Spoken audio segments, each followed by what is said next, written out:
సకల ఆశీర్వాదములకు కారణభూతుడవగు దేవ, ఘనమైన శ్రేష్టమైన దివ్యమైన నామాన్ని బట్టి వందనాలు, స్తోత్రాలు తండ్రి. ఉదయకాల సమయంలో మేమందరము ఏక మనసుతోటి ఏక హృదయంతో నీ సన్నిధానంలోకి వచ్చి మొరపెట్టుకోవడానికి, నాయనా నీ సన్నిధానంలో ఆరాధించుకోవడానికి, పాటలు పాడి స్తుతించడానికి, నాయన విజ్ఞాపన ప్రార్థనలు చేయడానికి ఇచ్చిన గొప్ప ధన్యత కొరకు వందనాలు, స్తోత్రాలు తండ్రి. ఎవరికి లేని ధన్యత మాకు ఇచ్చావు తండ్రి. ఇదిగో నాయన, మరి ఇస్తేని బట్టి వందనాలు. ఈ గ్రూప్ కాళ్ళు అటెండ్ అయిన ప్రతి ఒక్క బిడ్డని పేరు పేరు చెప్పున దీవించి ఆశీర్వదించాను నాయన. మరి నేను ఎన్నిక లేని దాన్ని తండ్రి, ప్రభానుటకుడు యోగురాలను కాదు కానీ నాయన, ఈ రోజు నేను వాక్యము నాయన మరి చెప్పనయింటుండగా నీ సిలువు చాటు నన్ను మరుగుపరిచి నా నోరుని, నా నాలుగుని, నా పెదాలు మీ ఆధీనంలో ఉంచుకోండి, స్వాధీనంలో ఉంచుకోండి తండ్రి. వాక్యం ఉన్నట్టుగా చెప్పడానికి నన్ను బలపరచండి. మీ పరిశుద్ధాత్మ కావల గురించి అడుగుతున్నాను తండ్రి. నాయన వినిన వాక్యము నాయన వారి హృదయాల్లో భద్రపరుచుకునే దాని ప్రకారం మేము నడిచే వారముగా వ్యక్తపడిన వాక్యము ఫలించి అభివృద్ధి పొందడానికి కృపను అనుగ్రహించమని, దినదేవులతో దీవించమని మా ప్రభువైన యేసుక్రీస్తు ద్వారా వేడుకొంచున్నాం తండ్రి. ఆమేన్. మీకా గ్రంథము 7వ అధ్యాయము 18, 19, 20 ఈ 3 వచనాలు నేను చదువుతున్నానండి. మీకా గ్రంథము 7వ అధ్యాయము 18, 19, 20 వచనాలు చదువుకుందాము. తన స్వాస్థ్యములో శేషించిన వారి దోషమును పరిహరించి వారు చేసిన అతిక్రమముల విషయమై వారిని క్షమించి దేవుడు అయిన నీతో సముడైన దేవుడున్నాడా? ఆయన కరికరము చూపుట యందు సంతోషించువాడు గనుక నిరంతరము కోపరం ఉంచడు. ఆయన మరలా మన యందు జాలిపడును, మన దోషములను అణిచివేయును. వారి పాపములన్నిటినీ సముద్రపు అగాధములలో నువ్వు పడవేతువు. పూర్వకాలమున నీవు మా పితరులైన అబ్రహాము, యాకోబులకు ప్రమాణం చేసిన సత్యమును కనికరమును నీవు అనుగ్రహింతువు. చూడండి, ఇక్కడ మీకా గ్రంథములో మరి మీకా ప్రవక్త రాసి ఉన్నాడు. మరి ఈ మీకా ఆహాజు, హిజ్కియాను, యోధా రాజుల దినముల్లో షోమ్రోను గూర్చి మరి యెరూషలేము గూర్చి దర్శనంగా దీనికి వచ్చింది. ఎవరికి? మొరష్ఠీయుడైన మీకాకు ప్రత్యక్షమైన యెహోవా వాక్కు ఏమని చెప్తున్నాడంటే, యెహోవా దేవుడు, సకల జనులారా ఆలకించుడి, భూమి నీవును నీలో ఉన్న సమస్తమును చెవియొగ్గి వినుడి. యెహోవా ప్రభువు మీకాకు చెప్తున్నాడు, ప్రభువు యెహోవా మీ మీద సాక్ష్యము పలకబోచున్నాడు. పరిశుద్ధాలయంలో నుండి ప్రభు మీ మీద సాక్ష్యము పలకబోచున్నాడు. నిజంగా మరి మీకాకి ఇటువంటి దర్శనము కలిగి ఉన్నాడు అనమాట. మరి ఇక్కడ దేవుడు ఏమని చెప్తున్నాడంటే, పరలోకములో ఈ లోకమునకు తను తాను వ్యక్తపరుచున్నాడు. తను ఏంటో తను వ్యక్తపరుచుకుంటున్నాడు. మరి ఏమని అది ఆలోచన చేస్తే లోకమునకు సృష్టికర్తగా ఆయన బయలుపరుచుకుంటున్నాడు అనమాట. మరి ఒక సృష్టికర్త, నేను ఒక సృష్టికర్తనని చెప్తున్నాడు. సృష్టికర్తగా మాత్రమే కాకుండా ఆ సృష్టిని ఏర్పరిచి దాన్ని సంరక్షించేవాడుగా కూడా ఉన్నానని చెప్తున్నాడు. మరి ఒక ప్రొటెక్టర్ గా తను తాను బయలుపరుచుకున్నాడు. మరి సృష్టిని మరి కాసే కాపరిగా కూడా తను చెప్పుచున్నాడు. మరి నూతన నిబంధనలోకి వస్తే ఒక విమోచకునిగా వ్యక్తపరుస్తున్నాడు. నూతన నిబంధనలో యేసుక్రీస్తు ప్రభు ఏమని చెప్తున్నాడంటే, ఒక విమోచకునిగా వ్యక్తపరుస్తున్నాడు అనమాట. ఇక్కడ యెహోవా దేవుడు నేను సృష్టికర్తనని చెప్తున్నాడు అనమాట. సృష్టికర్తకి కాపరిగానే చెప్తున్నాడు. మరి అంతేకాకుండా మరి మనుషుల పాపం నుండి విమోచించే ప్రభువుగా బయలుపరుస్తున్నాడు. మన దేవుడు సృష్టికర్తకే కాకుండా పరిపాలించే రాజుగాను, కాపరిగాను, అట్లాగే సృష్టిలో ఉన్న ప్రతి ఒక్కరిని పాపం నుండి విమోచించేవానిగా తను తాను వ్యక్తపరుచుకుంటున్నాడు యెహోవా దేవుడు. అనుకోండి, అతని గుణగణాలు తెలుసుకోవాలంటే ఆ మనిషి ఆ వ్యక్తిని మనం అర్థం చేసుకోవాలి. మరి అతని యొక్క వ్యక్తిత్వాన్ని మనం తెలుసుకోవాలి. మరి వాళ్ళ యొక్క అతని యొక్క ఉద్దేశాలు కూడా తెలుసుకోవాలి. అంతేకాకుండా అతనిలో ఉన్నటువంటి లోటుపాట్లు వారి ఆలోచనలు మనము అర్థం చేసుకోవాలి. అన్ని అన్ని అర్థం చేసుకుంటేనే గాని ఆ మనిషి ఎటువంటి వాడో మనకు తెలియదు. అలాగే దేవుని విషయంలో కూడా దేవుని యొక్క గుణ స్వభావాలు మనము పూర్తిగా అర్థం చేసుకోవాలంటండి. దేవుని గురించి మనం అర్థం చేసుకోవాలంటే ఆయన ఏంటంటే ఒక సృష్టికర్తగా ఉన్నాడు, ఒక విమోచకుడుగా దేవుడు మనకి వ్యక్తపరుస్తున్నాడు. మరి మొదటిగా ఆయన యొక్క గుణ స్వభావాన్ని ఏమని వ్యక్తపరుస్తున్నాడంటే, నేను పరిశుద్ధుడిని గనుక మీరు కూడా పరిశుద్ధులుగా ఉండాలని చెప్తున్నాడు. ఆయన తాను తన గుణముని ఎలా చెప్తున్నాడంటే, నేను పరిశుద్ధుడిగా ఉన్నాను కాబట్టి మీరు కూడా పరిశుద్ధుడిగా ఉండాలి అని చెప్తున్నాడు. చూడండి, ద్వితీయోపదేశ కాండము 32 అధ్యాయము, ద్వితీయోపదేశ కాండము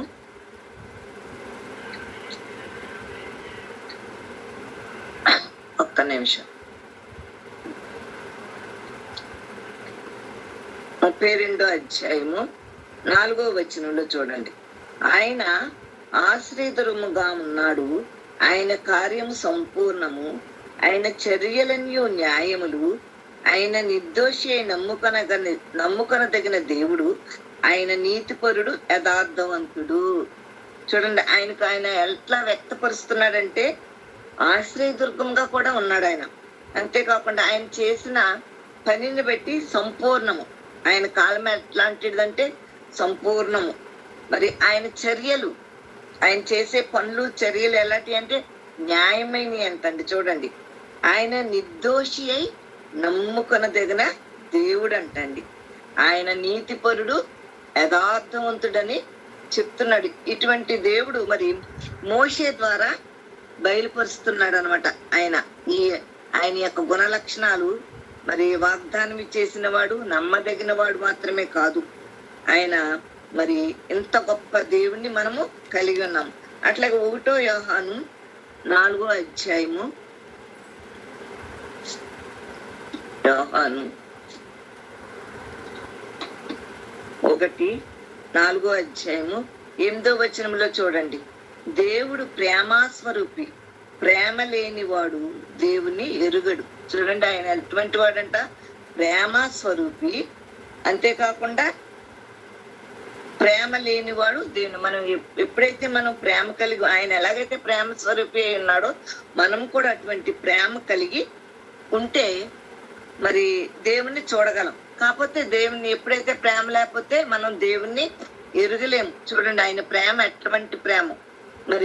మరి దేవుడు పరిశుద్ధుడు, ప్రేమాస్వరూపు గలవాడు, నమ్మదగిన వాడు, దీర్ఘశాంతుడు, కృప కలిగివాడు, పరిశుద్ధుడు, యథార్థవంతుడు, నీతిమంతుడుగా బయలుపరుచుకుంటున్నాడు అనమాట ఆయన. అంతేకాకుండా మీకా మరి చదివాని చూడండి, ఈ 18-19 వచనాలు బట్టి చూస్తే, మీకాలో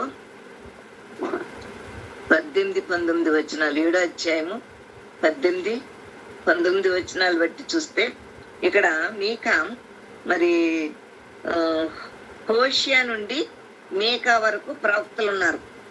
హోషియా నుండి వీళ్ళందరూ చిన్న ప్రవక్తలు అనమాట అండి. ఈ చిన్న ప్రవక్తలు ఎంతమంది? 12 మంది. ఈ చిన్న ప్రవక్తలు 12 మంది ఉన్నారు. మీకా అయితే 6వ వాడండి. మరి ఈ మీకా ప్రవచనములు గలవాడు.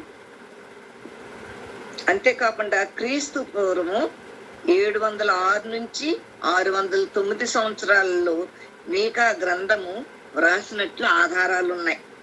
మరి ఈ యెషయాకు మీకా సమకాలికుడిగా ఉన్నాడు. మరి మీకా గ్రంథం చూస్తే, ఈ మీకా గ్రంథంలో ఏమి రాయబడి ఉన్నదంటే, 1 తీర్పు గురించి, 2 నిరీక్షణ గురించి రాయబడి ఉన్నాయండి ఈ మీకా గ్రంథంలో. మరి తీర్పు గురించి ఎక్కువగా వివరించాడు దేవుడు, తీర్పు గురించి ఎక్కువగా వివరించాడు. ఇజ్రాయేలు ప్రజల మీద పరిపాలన చేస్తున్నటువంటి మరి వారు, ఈ పరిపాలన చేస్తున్న వాళ్ళు ఎలా ఉన్నారంటే అవినీతిలో ఉన్నారంట, విగ్రహారాధనతో ఉన్నారంట. వారి విగ్రహారాధనతోనూ నడుస్తున్నారు. మరి వారి విగ్రహారాధన చూసి దేవుడు విసిగిపోయి మరి వాళ్ళని శిక్షిస్తానంటున్నాడు. వాళ్ళు చేసే పనులు, ఆచారాలు, ఆ పద్ధతులన్నీ చూసి విసిగిపోయి శిక్షిస్తానన్నాడు.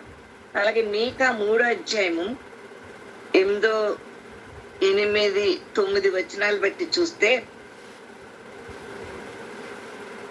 మీకా 3:8, 9 బట్టి చూస్తే చూడండి, నేనైతే యాకోబు సంతతి వారికి తమ దోషములను, ఇజ్రాయేలుకు తమ పాపములు కనుపరచుటకే యెహోవా ఆత్మావేశం చేత బలముతోనూ తీర్పు తీర్చు శక్తితోనూ ధైర్యంతోనూ నింపబడిన వాడనే ఉన్నాను. యాకోబు సంతతి వారి ప్రధానులారా, ఇజ్రాయేల్ అధిపతులారా, న్యాయమును తృణీకరించుచు దుర్నీతిని నీతిగా ఎంచువార్లారా, ఈ మాట ఆలకించుడి. చూడండి, అక్కడ చెప్తున్నాడు. మరి ఈ వచనాలు బట్టి చూస్తుంటే మరి దేవుడు మీరు చేసే పాపాలు మరి బట్టి చూస్తే మరి ఆయనకి ఎంతో కోపం వస్తుంది. తీర్పు తీరుస్తానన్నాడు. మరి అంతేకాకుండా అధిపతులను ఎలా ఉండమంటున్నాడు? న్యాయమును తృణీకరించుచు దుర్నీతిని ఎంచుకొని ఉన్నారంట వీళ్ళు. మరి ఈ నా మాట ఆలకించాలి. మీ న్యాయానికి వ్యతిరేకంగా ఉంటున్నారు. న్యాయాన్ని బట్టి ఉండట్లేదు, మరి నీతిని బట్టి ఉండట్లేదు మీరు. కాబట్టి మరి మీరందరూ ఆలకించమని వాళ్ళకి చెప్తున్నాడు.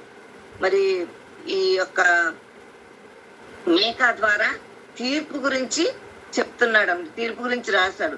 మీ తీర్పు గురించి దేవుడు ప్రకటిస్తున్నాడు. నేను మిమ్మల్ని రక్షిస్తాను అని ఒక నిరీక్షణ కూడా దేవుడు ఇస్తున్నాడు.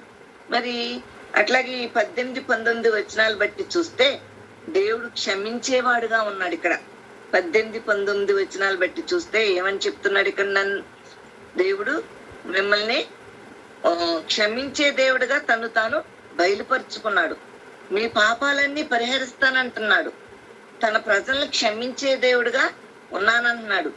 దేవునికి వ్యతిరేకంగా తిరుగుబాటు చేస్తున్నప్పుడు కూడా ఆయన క్షమించే దేవుడు. నిజంగా మరి ఇజ్రాయేల్ ప్రజలు ఎన్నోసార్లు దేని మీద తిరుగుబాటు చేశారు, ఎన్నోసార్లు ఆయన్ని విసిగించారు. మరి అయినా సరే నేను క్షమిస్తానని చెప్తున్నాడు. మరి అందుకే మరి ఇక్కడ ఏమని చెప్తున్నాడు చూడండి. ఇక్కడ మరి మీ పాపాలు మీ మీద జాలి పడుతున్నానని అంటున్నాడు. మళ్ళీ దోషాలు అణిచివేస్తానన్నాడు. వారి పాపాలన్నిటినీ సముద్రపు అగాధంలో పడవేస్తాను. నిజంగా ఎంత గొప్ప దేవుని మనం కలిగి ఉన్నామండి. మన పాపాలన్నిటినీ సముద్రపు అగాధంలో పడవేస్తానని చెప్తున్నాడు. మరి ఇప్పుడే రక్షణ గారు ప్రేయర్ చేశారు. ఆ ప్రార్థనలో కూడా మన పాపాలన్నిటినీ సముద్రపు అగాధంలో పడవేయి దేవాని ప్రార్థన చేశారు. అలాగా మన కోసం ఆయన ఈ మన పాపాలన్నిటిని ఎక్కడ పడేస్తారండి? సముద్రపు అగాధంలో పడవేస్తానని చెప్తున్నాడు. మరి క్షమించే దేవుడుగా ఉన్నాడు. అందుకే ఏం చేశాడు? తన కుమార్ని అప్పగించి ఆయన ద్వారా మనకి విమోచన, క్షమాపణ దేవుడు మనకి అనుగ్రహిస్తున్నాడు. నేను చాలా రోషము కలిగిన దేవుడిని అని కూడా చెప్తున్నాడు. నా నామమునకు ఎవరు వ్యర్థముగా ఉచ్చరింపకూడదు. ఇతరుల యొక్క పాపాలని మనము జ్ఞాపకం చేసుకోకూడదు. ఇతరుల గురించి కూడా మనము జ్ఞాపకం చేసుకోకూడదు. మరి మన పాపాలని క్షమించే దేవుడు, అంత గొప్ప దేవుడిని మనము కలిగి ఉన్నాము. చూడండి, మరి నిర్గమాకాండము 34వ అధ్యాయము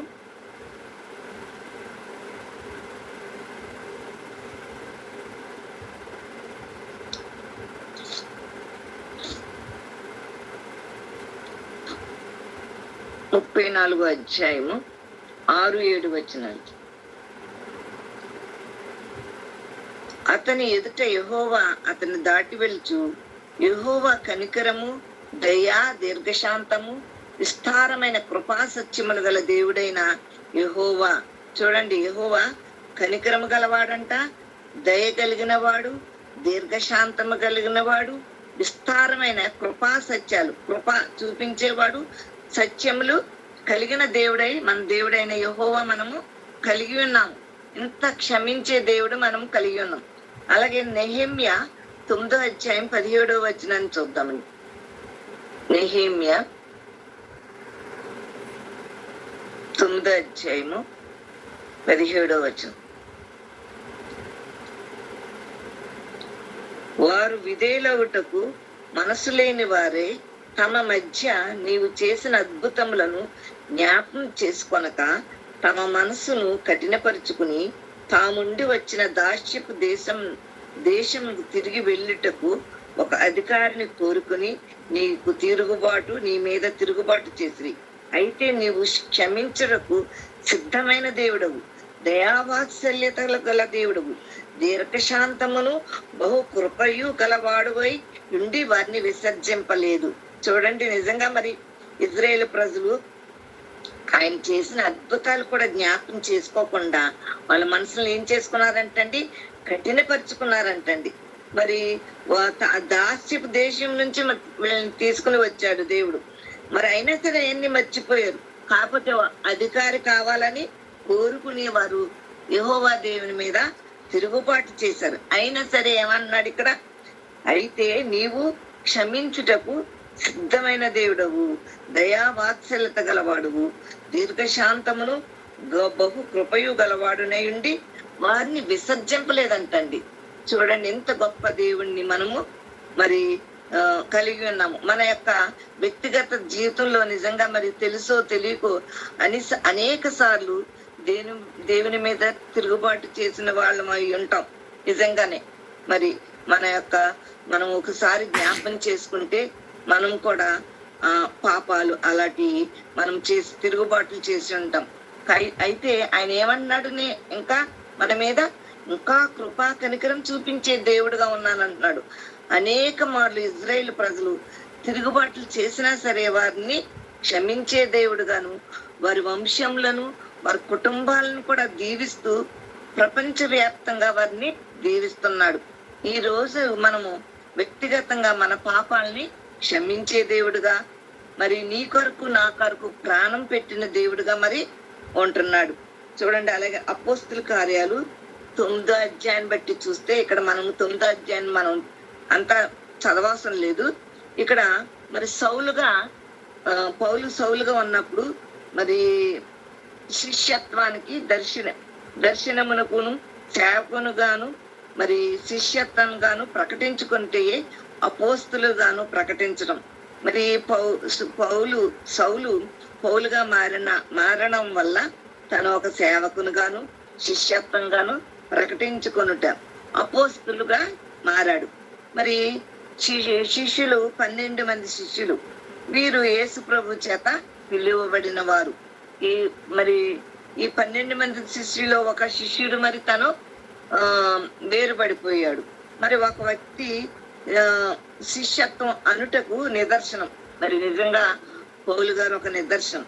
ప్రభు యొక్క పరిచర్యలోను ఆయన శిలువ, శ్రమ, పునరుద్ధానము, ఆరోహణములలోను దగ్గరుండి ఈ 12 మంది శిష్యులు చూసారండి మామూలుగా అయితే.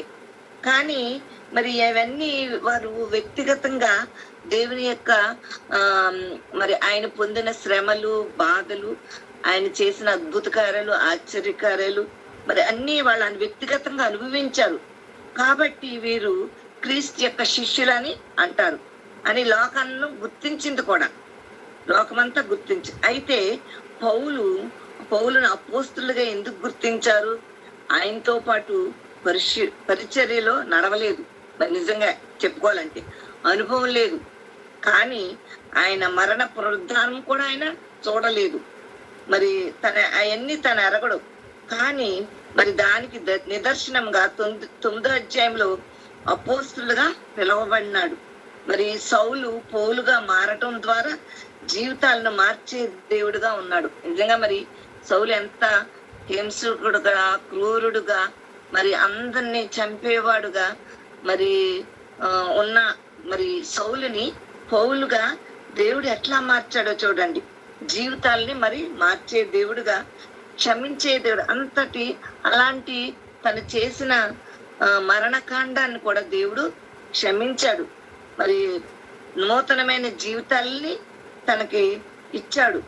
మనల్ని కూడా దేవుడు అలాంటి నూతనమైన జీవితాలుగా మార్చే దేవుడుగా ఉన్నాడు. మరి అంతేకాకుండా మరి అపోస్తుల కార్యాలు 7వ అధ్యాయములో చూడండి 17-18 వచ్చారు. అపోస్తుల కార్యాలు 7వ అధ్యాయము 57, 58 వచనాలు చూద్దాం ఒకసారి. అప్పుడు వారు పెద్దలు కేకలు వేసి చెవులు మూసుకుని ఏకంగా అతని మీద పడి పట్టణమును వెలుపలికి అతను వెళ్ళగొట్టి రాళ్ళు రువ్వి చంపిరి. సాక్షులు సౌలను ఒక యవ్వనిని పాదముల యొద్ద తమ వస్త్రములు పెట్టిరి. ఇది ఎవరి గురించి అండి? స్టెఫను గురించి. మరి ఇక్కడ స్టెఫను మరి చెప్పాలని మూకుమ్మడిగా స్టెఫన్ మీదకి మూకుమ్మడిగా అందరూ వచ్చి చంపుతున్నప్పుడు అతని వస్త్రాలు తీసేసి సౌలు పాదాల దగ్గర, సౌలు అనబడి యవ్వనుని పాదాల దగ్గర, యవ్వనస్తుని పాదాల దగ్గర పెట్టారండి. ఇప్పుడు చూడండి 8వ అధ్యాయము 3వ వచనంలో కూడా రాయబడింది.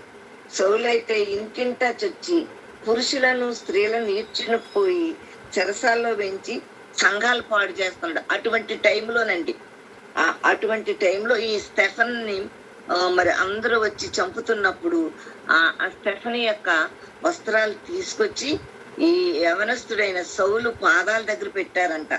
మరి సౌలు ఇంత ఘోరం చేస్తా ఉన్నాడు. ఎందుకంటే మరి అందుకని సౌలు దగ్గర పెట్టారనమాట. ఇంటింటి మరి సౌలు ఏం మాట్లాడలేదు, చూస్తూ వెళ్ళిపోయాడు. మరి ప్రతి ఇంటికి వెళ్ళి మరి అతను అందరినీ చంపడం ద్వారా, మరి శత్రువుల్ని ఇలాగ చంపడం ద్వారా అతని యొక్క జీవితం ప్రారంభమైంది. మరి సౌలు యొక్క ప్రస్తావన మరి ఇలాగ జరుగుతూ ఉన్నప్పుడు దమస్కు మార్గంలో సౌలుకి దేవుడు, యెహోవా దేవుడు సౌలుతో మరి సౌలుకి కనబడినప్పుడు సౌలుని పౌలుగా మార్చబడ్డాడు.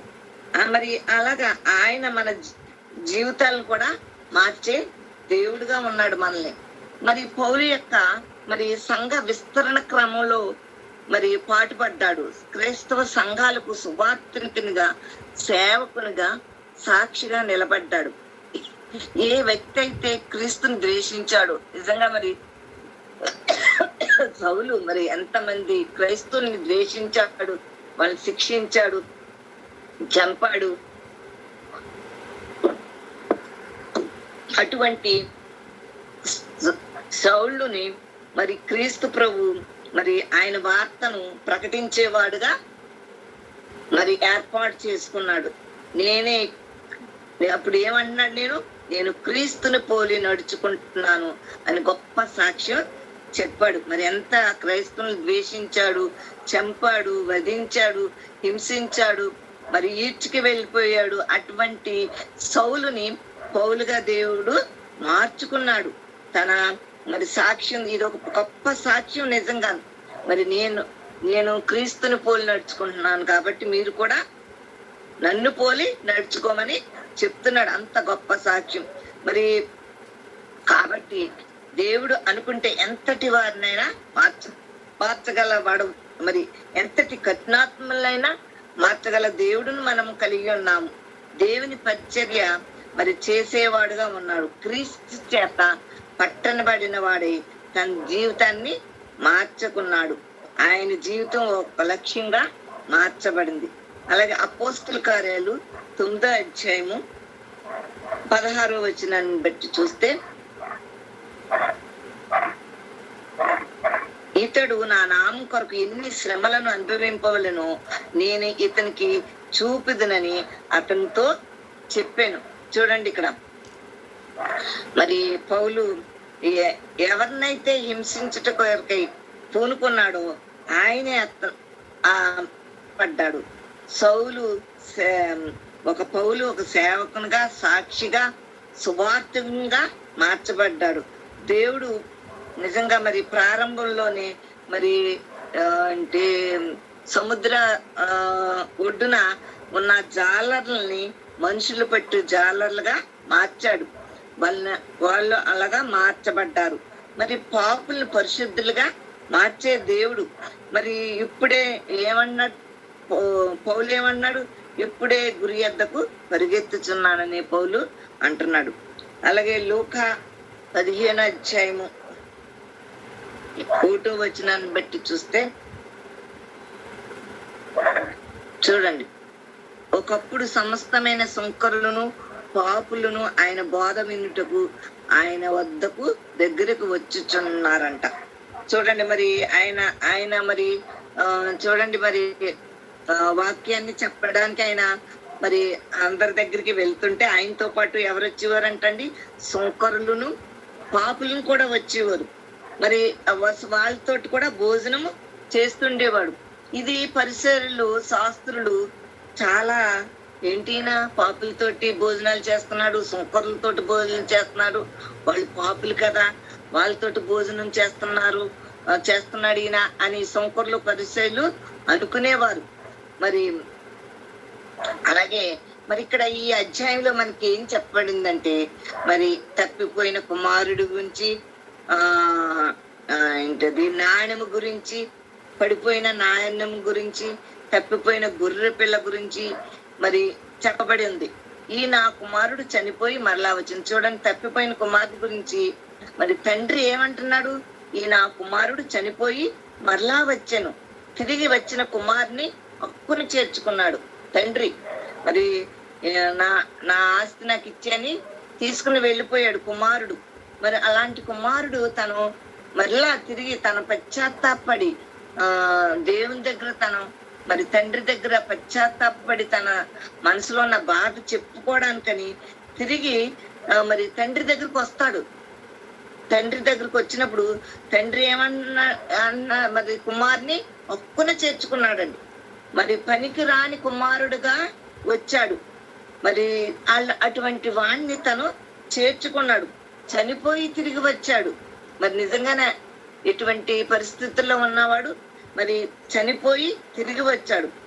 ఇదిగో నా కుమారుడు మరలా బ్రతికాడు, నా కుమారుడు చనిపోయి మరలా తిరిగి వచ్చి బ్రతికాడు, మరి నా కుమారుడు అని తండ్రి తన హక్కున చేర్చుకొని వదిలిపెట్టేయలేదు.